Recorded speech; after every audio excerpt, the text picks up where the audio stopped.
This is Red Up, founder of Entertainment Blog, coming to an edition of MLB Observations for the 2022, and this time it's the championship round. Note, the ALCS, NLCS have both wrapped up.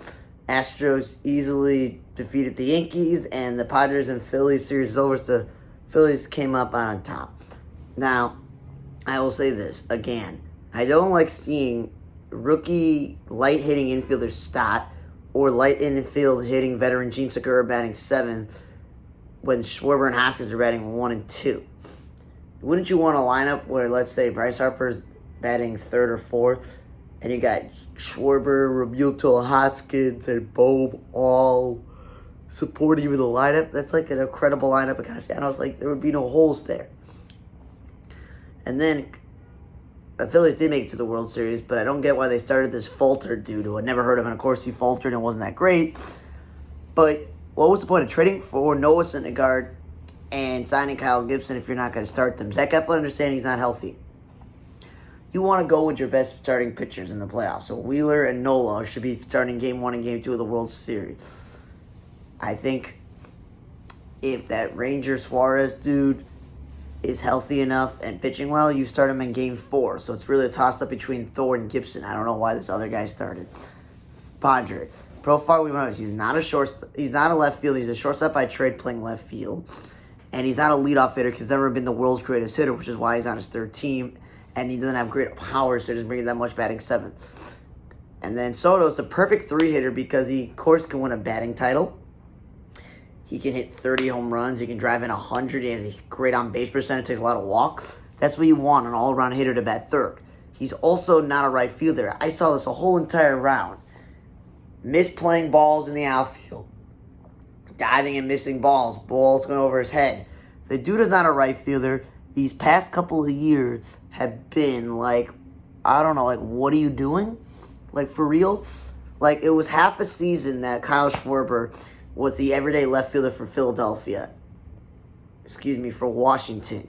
Then they traded him at the deadline to the Red Sox. Like, there's like no point of Soto still playing right field when he's never been a right fielder. Like, it's not his game.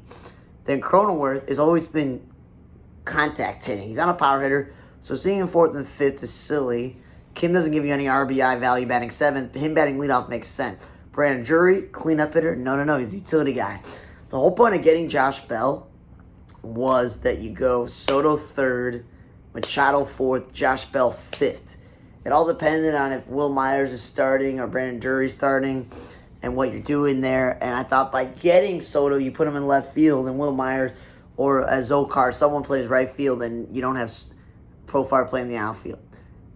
Okay, and then Minaya pitching on a bullpen I thought was stupid. What's the point of trading from the deadline?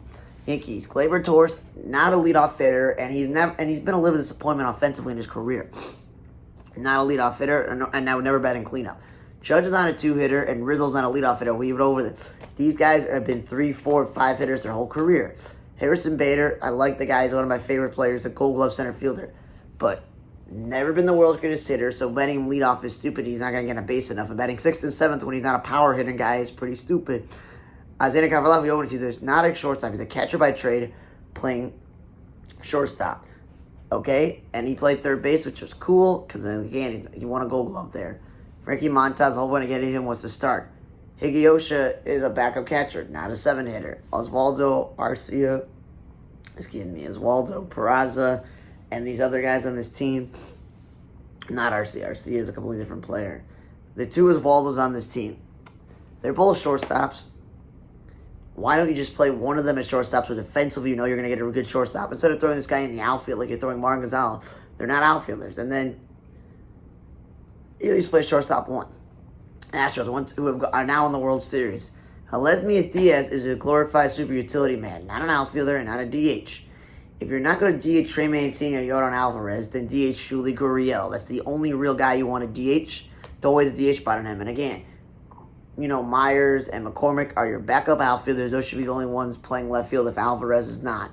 And then Altuve, we notice he's not a leadoff hitter.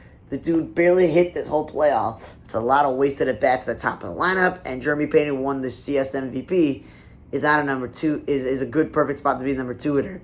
That's where he's been most season. That's where I like seeing him. He is not. He is a 2-hitter. Not for me to say he's not. Thank you for seeing another edition of MLB Observations for the 2022 season championship round. For On the Radar Table Block, I'm Radar. See you guys next time.